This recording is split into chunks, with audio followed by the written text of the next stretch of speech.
안녕하세요, 스시입니다. 날이 되게 따뜻해지면서 여기저기 놀러 다니고 싶어지는 3월이 아닐까 싶은데요. 저도 최근에 광주로 1박 2일 여행을 다녀왔어요. 가고 싶은 장소가 많았는데 왜 광주였냐? 라고 물어보시면 제가 대학생 때 문학기행이라고 하는 수업을 들은 적이 있거든요. 말 그대로 문학과 관련된 기행을 하는 그런 수업인데 무슨 말이지? 문학 속에 등장하는 장소를 찾아다니는 게 수업의 주요한 내용이었어요. 한 달에 한두 번 정도는 여기저기 답사를 다니는 그런 수업이었고, 제가 태어나 처음으로 무당이 작두를 타는 걸 본 것도 그 수업 때였거든요. 그게 되게 강렬해서 아직도 기억에 남아있는데, 문학과 무당이 무슨 관련이 있었는지는 잘 기억이 나지 않지만, 아무튼 그런 식으로 책과 관련된 장소를 돌아다니는 게 생각보다 재밌어요. 재밌는 책 보면 그 책에 나온 장소가 되게 궁금해지잖아요. 책을 읽은 다음에 그 책의 배경 장소를 보러 가는 그런 식의 여행을 하고 싶었는데, 그런 식으로 여행을 해야겠다라고 생각했을 때 제일 먼저 떠올랐던 게 광주였어요. 그리고 또 제가 광주를 한 번도 가본 적이 없거든요. 때가 적절하다는 그런 생각이 들어서 소년이 온다를 다시 읽고 광주 여행을 다녀왔습니다. 그리고 또 광주에서 소박하게 독서 모임을 열어서 구독자들과 만나는 시간도 가졌었고요. 소년이 온다를 한번 보긴 했는데 워낙 오래전에 읽었다 보니까 전혀 생각이 나지 않아서 너무 당연하게도 그래서 여행 가기 전에 부랴부랴 책을 읽었어요. 카페에서 봤는데 엄청 울면서 읽었거든요. 손님이 없어서 정말 다행이었어요. 이 책을 읽고 광주에 가서 책에 등장했던 곳, 내가 궁금했던 곳을 간다 말고는 전혀 아무런 계획이 없었던 상태라서 전날 급하게 게스트 하우스를 검색을 해서 예약하고 광주 여행을 시작했죠. 이 책이 어떤 책이냐에 관한 설명보다는 제가 광주에서 어떤 곳을 보고 왔는지 그리고 그 장소가 이 책과 어떤 연관이 있는지 그런 얘기를 주로 하고 싶어요. 소년이 온다는 5.18 광주 민주화 항쟁을 다룬 책이고 대략적으로 얘기하자면 이제 중학교 3학년인 동호라는 아이가 열흘 동안 도청 상무관에서 시신을 수습하고 초를 밝히는 동안에 지나치거나 만난 사람들 혹은 죽거나 살아남은 사람들의 이야기라고도 할 수 있습니다. 이 책을 통해서 읽은 그 당시의 상황을 광주를 여행하면서 조금이나마 더 느끼고 이해했으면 좋겠다 하는 정도의 마음이었어요. 1박 2일로 광주를 여행하고 왔는데 첫날은 나름대로 빡빡한 일정이 아니었나 싶어요. 광주 송정역까지 KTX를 타고 가서 시간이 점심시간이어서 밥을 먼저 먹었습니다. 그 역 근처에 송정 떡갈비 골목이란 곳이 있어서 떡갈비 골목에 있는 곳 중 한 곳을 골라서 맛있게 식사를 했습니다. 그리고 바로 그 근처에 1913 송정역 시장이라는 곳이 있어서 거기도 그냥 산책하듯이 쭉 둘러봤어요. 생긴 지 100년이 넘은 시장이라고 하고 동네 사람이 자주 들를 것 같은 그런 되게 오래된 노포도 많고 관광객들이 많이 사갈 것 같은 좀 특이한 음식이나 디저트류를 파는 가게도 많았고 구경하는 재미가 있었어요. 엄청 크진 않은데 그냥 설렁설렁 둘러보기 좋은 그런 곳이었어요. 저도 거기에 가게 한 곳 들러가지고 이것저것 사서 나왔는데 그거는 마지막에 소개를 해보도록 하겠습니다. 첫째 날 가장 오래 둘러본 곳은 5.18 자유공원이라는 곳이었어요. 저는 자유공원이라고 하길래 정말 공원만 있는 데인 줄 알았거든요. 근데 알고 보니까 이제 공원도 있고 옆에는 전시관처럼 되어 있는 공간이 있었어요. 전시관을 둘러보면서 보니까 민주화 항쟁에 참여했던 시민들이 군사 재판을 받았던 법정하고 6개의 감방으로 이루어진 영창이 있거든요. 헌병대, 중대, 내무반, 헌병대 식당, 임시본부 사무실 등 여러 건물이 있었고 팸플릿 같은 게 있어서 그걸 보면서 둘러볼 수 있게 되어 있었어요. 내부는 영상으로 찍지는 않았는데 그 건물과 관련된 전시 그리고 설명이 많았어요. 예를 들어서 영창 같은 곳은 시민들이 어떻게 그곳에서 고문을 당했는지 어떤 열악한 시설에서 견뎠는지 같은 내용이 있었고 그 내용이 책에 나오는 내용이랑 되게 비슷해서 그 인물이 끌려왔던 곳이 여기였겠구나 하는 생각이 들더라고요. 요거는 제가 광주를 여행하면서 썼던 노트고 여기 이렇게 팸플릿 같은 거 끼워뒀는데 역사체험 5.18 자유공원이라고 써있고 요거를 이렇게 보면서 돌아다녔습니다. 책을 보면 김진수라는 인물이 나오거든요. 광주 민주화 항쟁 마지막 날, 그러니까 5월 27일 도청을 지키고 있었던 사람이었고 성무대에 끌려가서 고문을 당하고 그 고문으로 인한 후유증을 겪는 인물이기도 해요. 책을 보면 그 부분은 4장에 나오거든요. 이게 장이 바뀔 때마다 주요하게 등장하는 인물이 바뀌는데 김진수라는 인물은 4장에 등장해요. 물론 1장 같은 데도 등장하긴 하지만 4장에 주요하게 등장하고 거기서 이제 어떤 고문을 받았는지 어떤 대우를 받았는지 그런 이야기가 많이 나오거든요. 볼펜을 엇갈리게 끼워서 뭐 이런 식으로 끼웠겠죠. 아마 이런 식으로. 그리고 이거를 뭐 이렇게 비틀어서 고문을 가했다는 그런 내용이 들어있고 또 상처가 아물기도 전에 계속 그런 식의 고문을 반복해서 되게 고통을 많이 줬다는 이야기가 나오고 또 식판에 엄청 적은 양의 음식을 넣어서 배식하는데 그 식판마저도 둘이서 나눠 먹게 했다는 얘기가 이 책 소년이 온다에 나오는데 그런 얘기도 자유공원 안에 있던 전시관 영창에 다 적혀 있었어요. 그래서 정말 끔찍하고 너무나 견디기 힘들었겠다 하는 생각이 많이 들었어요. 책을 읽고 가니까 이 인물이 여기 있었겠구나 하는 생각이 들어서 소년이 온다가 다루고 있는 이야기 자체가 한국에서 광주에서 실제로 있었던 일이기 때문에 더 소설처럼 느껴지지 않고 정말 사실적인 이야기처럼 많이 느껴졌어요. 그리고 그런 일이 실제로 일어났던 공간 안에서 전시를 보고 있다는 게 마음이 이상해지는 그런 시간이었어요. 자유공원에서의 시간이.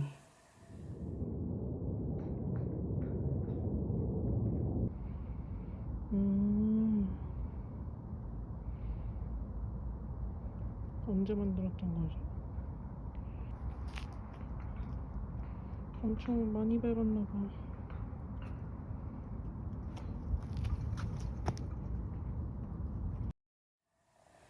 둘째 날에 주요하게 다녔던 데는 5.18 민주화운동 기록관, 전일빌딩 245, 그리고 5.18 민주광장 이렇게 세 곳을 오전 시간 동안 돌아보고 오후에는 독서 모임을 가졌어요. 동영상 촬영이 안 되는 곳이 많아서 그냥 천천히 둘러보고 나왔는데 너무 집중해서 봤는지 사진 찍는 것도 많이 까먹어가지고 보여드릴 게 많지가 않네요. 제가 다녀온 곳은 다 금남로에 있는 곳이라서 도보로 걸어 다니기도 좋았어요. 지금 와서 보기에는 그냥 평범한 번화가 중에 한 곳이긴 하지만 몇십 년 전에는 이곳에서 사람들이 민주주의와 자유를 열망하면서 이곳에 모였겠구나 하니까 지금의 일상 속 금남로는 이런 모습이구나 싶으면서도 또 한편으로는 그 옛날에 이런 일이 벌어졌다는 게 믿기지 않기도 하고 여러 가지 감정이 많이 들었어요. 엄청 막 새로운 못 보던 곳에 가서 너무너무 신나고 재밌다 이런 감정보다는 이런 곳에서 그런 일이 있었구나 라고 깨닫는 그런 시간이 많아서 그랬던 걸지도 모르겠어요. 어쨌든 5.18 민주화 항쟁을 다 다룬 전시관이다 보니까 항쟁에 관한 설명 자체는 비슷비슷했어요. 당연하겠죠. 똑같은 일을 다루고 있으니까.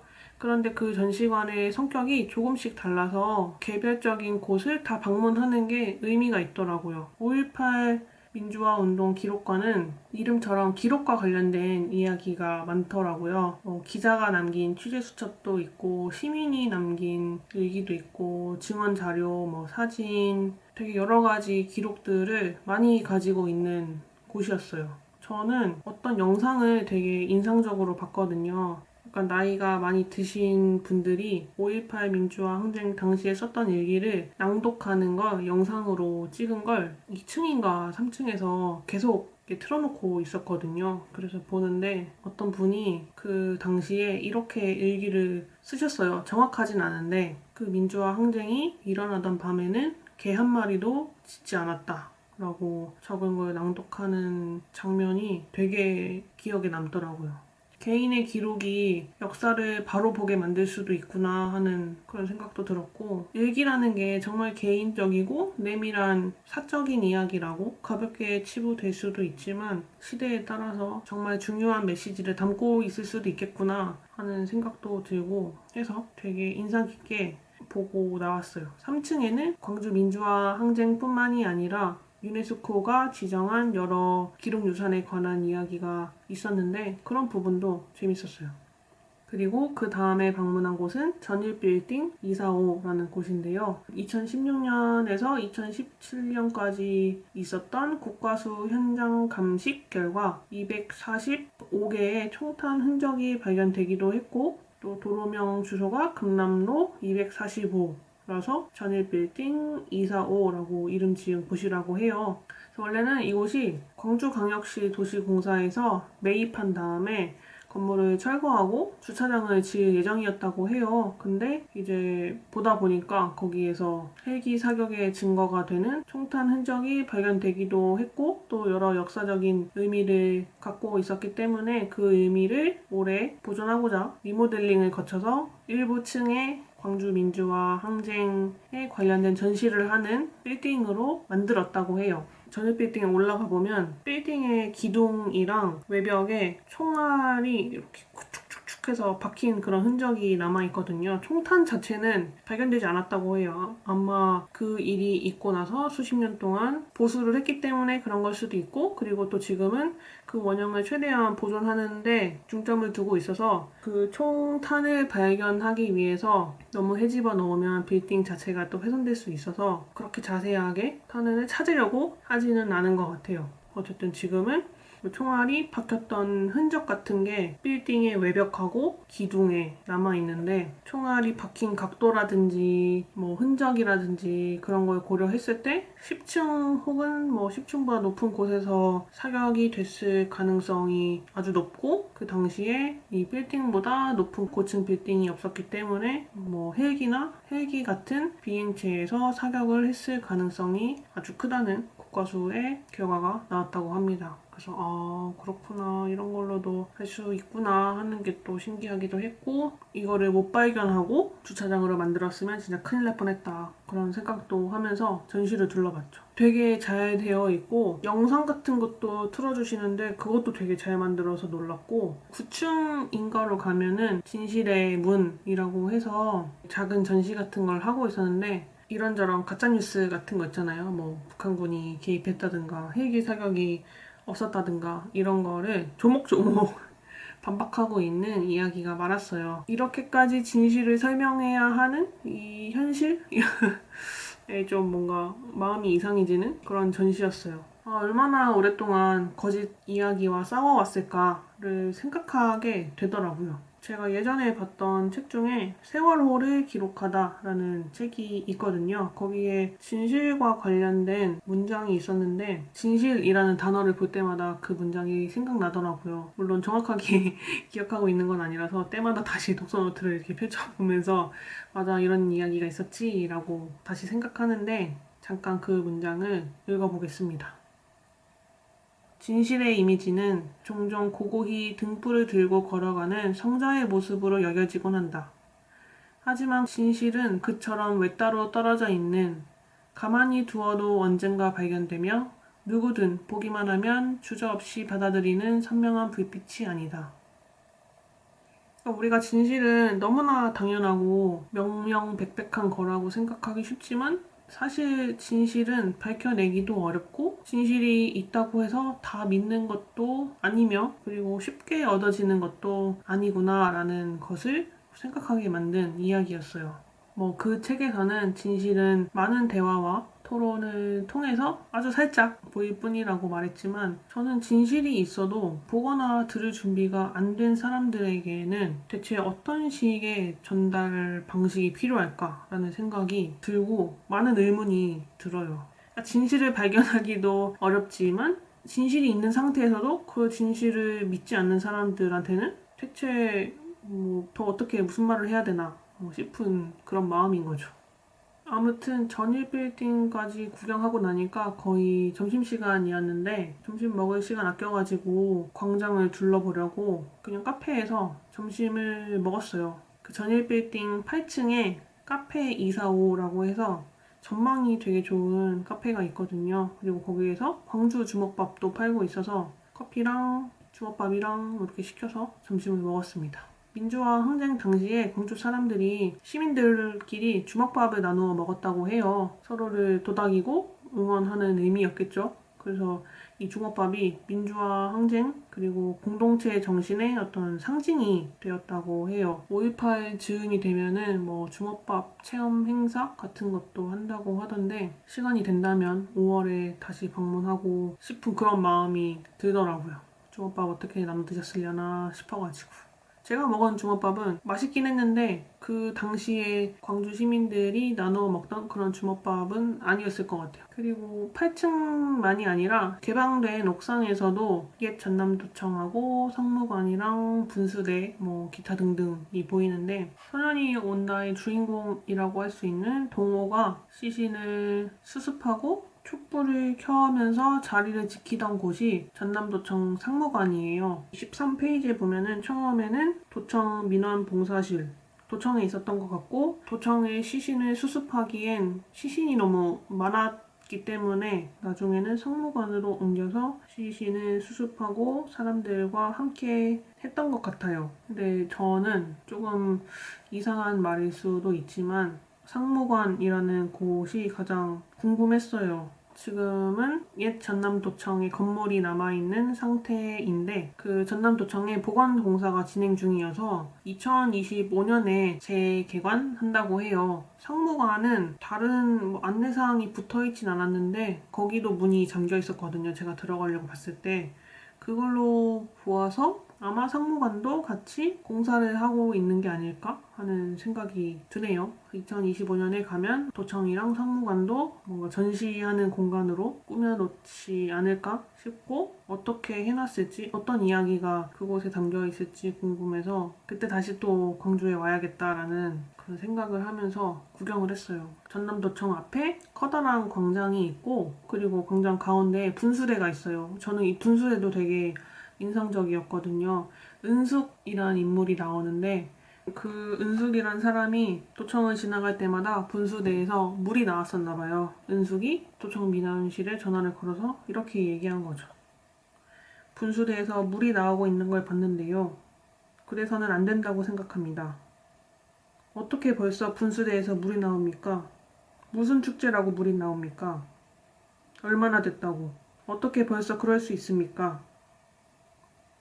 이 내용은 3장의 내용인데 아까 장마다 인물이 바뀐다고 했는데 3장의 주요 인물이 은숙이라서 그 사람의 이야기가 나오고 도청을 지나가니 때마다 마치 축제처럼 분수대에 물이 나오는 걸 견딜 수가 없었던 거죠. 시간이 대체 얼마나 지나면 지났다고 아무 일도 없었던 것처럼 오히려 무슨 좋은 일이라도 있는 것처럼 분수대에서 물이 나오냐 그래서는 안 된다 말하는 부분도 되게 인상적이었어요. 그래서 분수대도 꼭 보고 싶었습니다. 저는 그걸 보면서 우리에게 애도할 시간이 너무나 부족하다. 애도할 시간이 너무나도 짧다 하는 생각이 들었어요. 물론 그 애도라는 게 정말 사람마다 다른 시간을 필요로 하겠지만 적어도 사람들이 일상으로 돌아오고 그 일이 해결될 때까지는 기다려줘야 되지 않나? 하는 생각이 들었는데 이 은숙이 분수대에 물이 나오는 걸 견딜 수 없었던 건 애도의 시간을 가져야 하는데 그럴 수 없었던 현실에 관해서 이야기하는 게 아닐까? 그런 생각을 하면서 그 부분을 읽었습니다. 그래서 제가 가장 보고 싶었던 곳은 그 광장이었고 광장에 있는 도청과 상무관과 분수대였는데 광주의 사적지를 이틀 동안 보고 나니까 거기에 섰을 때 느낌이 되게 이상하더라고요. 아까 첫날의 느낌도 그랬지만 이곳에서 사람들이 그렇게 많이 모였었던 게 가깝다면 가깝고 멀다면 먼 시간인데 내가 그런 역사에 대해서 너무 무지했구나 라는 생각이 들어서 만감이 교차하는 여행이었죠. 더 꾸준히 찾아 읽고 배워야겠다 라는 생각을 많이 하면서 돌아왔습니다. 오후에는 독서 모임이 있어서 독서 모임 재밌게 했고요. 제가 소년이 온다에서 가장 좋아하는 문장을 읽어볼게요. 그렇다면 우리에게 남는 질문은 이것이다. 인간은 무엇인가? 인간이 무엇이지 않기 위해 우리는 무엇을 해야 하는가? 되게 짧은 문장인데 저는 이게 이 책을 관통하는 질문이지 않을까 싶었어요. 무엇이기 위해서 해야 하는 일도 중요하지만 무엇이지 않기 위해 인간이 인간임을 포기하지 않기 위해 어떤 악하고 더러운 뭔가가 되지 않기 위해서 가능하다면 마지막까지 하지 않으려고 노력하는 것이 우리 삶에 아주 큰 의미를 주지 않을까 하는 생각을 했어요. 그리고 사실 난폭하고 잔혹한 일을 보면 저게가 아니라 저 사람이 저러고도 사람인가? 라는 말을 많이 하잖아요. 그랬을 때에 그런 일들이 광주에서 벌어졌기 때문에 더 이 질문이 큰 울림을 주지 않나 싶고요. 제가 읽은 문장이 책 속의 책에 등장하는 문장이에요. 왜 어떤 사람들은 아무렇지도 않게 사람을 고문하고 죽일까? 또 어떤 사람들은 어떻게 평범한 사람들이라면 하지 못할 고귀하고 숭고한 이타성을 발휘할 수 있을까? 같은 인간인데 그 사람들에게 무슨 차이가 있을까라는 질문을 하고 그 책 속의 책에서는 이렇게 이야기해요. 후자의 개인들이 특별히 숭고했다기보다는 인간이 근본적으로 지닌 숭고함이 군중의 힘을 빌려 발현된 것이며 전자의 개인들이 특별히 야만적이었던 것이 아니라 인간의 근원적인 야만이 군중의 힘을 빌려 극대한 것이라고 저자는 말한다. 이런 이야기를 보면 우리 안에는 선도 있고 악도 있고 여러 가지 온갖 것들이 다 들어있고 그걸 발현시키거나 억누를 수 있는 건 어떻게 보면 주변의 힘에 달려있다고 얘기하는 것 같아요. 만약에 하고 우리가 질문을 하잖아요. 내가 저 상황이라면 어떻게 했을까? 라는 질문을 떠올리게 만드는 이야기인데 하고 싶지 않은 걸 안 하면서 사는 게 하고 싶은 걸 하면서 사는 것보다 더 어려운 일 같다는 생각이 좀 들거든요. 앞으로 내가 살아가면서 어떤 자세를 취하면서 살아야 되느냐 했을 때 가급적 하고 싶지 않은 걸 하지 않으면서 사는 삶을 살고 싶다라는 생각을 들게 만드는 대목이었어요. 그래서 여러분들한테 인간이 인간으로 남기 위해서 하지 말아야 할 것들 혹은 내가 따르고 싶은 것들이 무엇인지를 한번 생각하면서 읽으면 이 책이 더 의미 있게 다가오지 않을까 싶어요. 태어나 처음 가본 광주였는데 너무너무 재미있었고 제가 이 책을 에코백에 넣어 가지고 다니면서 1박 2일을 보냈거든요. 공원이랑 기념관이랑 막 이렇게 둘러보다가 이거 뭔가 책에서 나온 것 같은 내용이랑 비슷한데? 하면은 바로 탁 꺼내가지고 맞네 이 부분이네 하니까 이 책이 정말 저랑 딱 붙어있는 것 같은 그런 느낌이 들어서 되게 좋았어요. 그리고 거기 가서 그냥 소박하게 몇 가지 구입했어요. 그 송정역 시장에 가게들이 예쁜 데가 많았는데 그중에 역서사소라는 곳이 있거든요. 역서사소가 여기서 사세요란 뜻의 사투리래요. 이 캐릭터가 사투리를 쓰고 있어요. 너무 귀엽더라고요. 기념 삼아서 구입했고 그리고 제가 독서 모임을 했다고 말씀드렸는데 독서 모임 사람들하고 나눠 가지려고 노트를 총 5권 샀어요. 나눠 가지고 제 손에 2권이 남아 있습니다. 여기도 이렇게 남행키로 신 좀 내었어. 어떤 억양으로 말하는지는 잘 모르겠는데 이렇게 사투리가 적혀 있고 뒤에는 그 사투리의 뜻이 적혀 있습니다. 이런 것도 너무 귀여워서 광주를 여행하고 기념 삼아서 사오기 좋은 물건 같아서 구입했습니다. 그리고 광주를 여행하면서 이 책을 가장 많이 보긴 했는데 이 책도 같이 읽었어요. 지역의 사생활 99라는 큰 이름이 있고 저는 광주편을 구입해서 읽었는데 광주 말고도 부산, 강원도, 고성, 담양, 대구 여러 지역을 다루고 있거든요. 우리가 흔히 미디어에서 접하는 장소들은 서울인 경우가 많잖아요. 그래서 요 삐약삐약 북스라는 곳에서 지역에 관한 이야기를 책으로 만들고 있더라고요. 이게 전자책이 없다 보니까 읽어보지 못했거든요. 마침 이제 또 한국에 왔으니까 한 권쯤 사서 읽어봐야겠다 했는데 또 광주편이 있더라고요. 그래서 광주편 사서 읽어봤습니다. 제목이 광주 식도락 투어예요. 광주에 여러 음식점에 관한 얘기가 간단하게 나와 있는데 다 실제로 있는 곳이더라고요. 아, 가봐야지 싶었는데 시간이 너무 촉박해가지고 결과적으로는 아무 데도 가지 못했습니다. 이 책에 나온 궁전제가라는 곳도 나오고 수자타라고 하는 곳도 나오고 음식 그림도 있어가지고 되게 맛있겠다 싶었는데 가보지는 못했어요. 광주가 아니더라도 지역을 여행할 계획이 있으신 분들은 다른 지역도 되게 많으니까 한번 검색해보시고 여러분들이 가고 싶어하는 그 지역에 관한 책이 있다면 한번 읽어보는 것도 재밌지 않나 싶어요. 이 책은 전부 다 흑백 만화로만 제작을 하고 있는 것 같아요. 그것도 좀 재밌는 면이라고 생각합니다. 그리고 첫째 날에 러브앤프리라는 곳에 가서 책을 한 권 예약 주문을 했었어요. 제가 방문했을 때에는 사람이 많아서 사진은 못 찍고 그냥 제가 구입한 책 수령하고 그리고 조금 둘러보다가 나왔는데 거기서 산 책은 바로 이 책입니다. 똑같은 삐약삐약 북스 출판사에서 낸 지역의 사생활 99 시리즈 중에 한 권인 보성편입니다. 제가 보성을 예전에 다녀왔는데 되게 좋았어요. 보성 하면 또 차가 유명하잖아요. 차박 구경도 재밌게 했고 그리고 제가 오묘 작가님을 좋아합니다. 인터넷으로 살 수도 있는 책을 굳이 광주에 있는 서점까지 구입을 한 이유가 있습니다. 지역 서점을 살리는 그런 프로젝트의 일환인지 지역 서점에서 한정 부스로 사인본을 판매하고 있더라고요. 어차피 구입하는 김에 사인본으로 구입하면 더 좋지 않을까 싶어가지고 이렇게 막 검색을 해봤는데 마침 광주에 있는 서점에서 사인본을 판매하고 있더라고요. 그래서 보면은 짜잔, 사인도 너무 귀엽지 않나요? 그림까지 그려주셨어요. 너무 예뻐요. 너무 마음에 들고 책 내용도 너무 재밌어요. 정말 이 짧은 단편 안에 나름의 이야기 선이 있고 독자들이 따라가면서 이입을 할 수 있는 장면이 되게 많아요. 여러분들에게도 추천하고 싶습니다. 저는 2권밖에 안 읽었지만 다른 편도 재밌지 않을까 싶고요.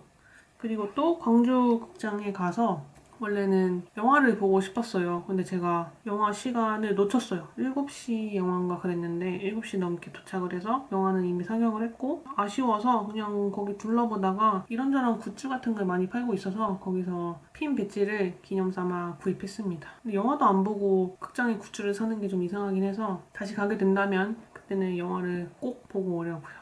네, 이렇게 해서 오늘은 제가 광주에 1박 2일 여행한 이야기에 더해서 광주를 여행하는 동안 혹은 여행하기 전에 읽은 책들 3권에 관해서 함께 소개를 해봤습니다. 소년이 온다 책을 아직 안 읽어보신 분들은 꼭 한번 읽어보셨으면 좋겠고 또 광주도 여행하면서 이곳이 이런 이야기, 이런 역사를 간직하고 있는 곳이구나를 조금 더 생생하게 느낄 수 있는 그런 경험을 하셨으면 좋겠어요. 오늘 이야기는 여기까지고요. 저는 다음 이야기로 또 돌아오겠습니다. 감사합니다.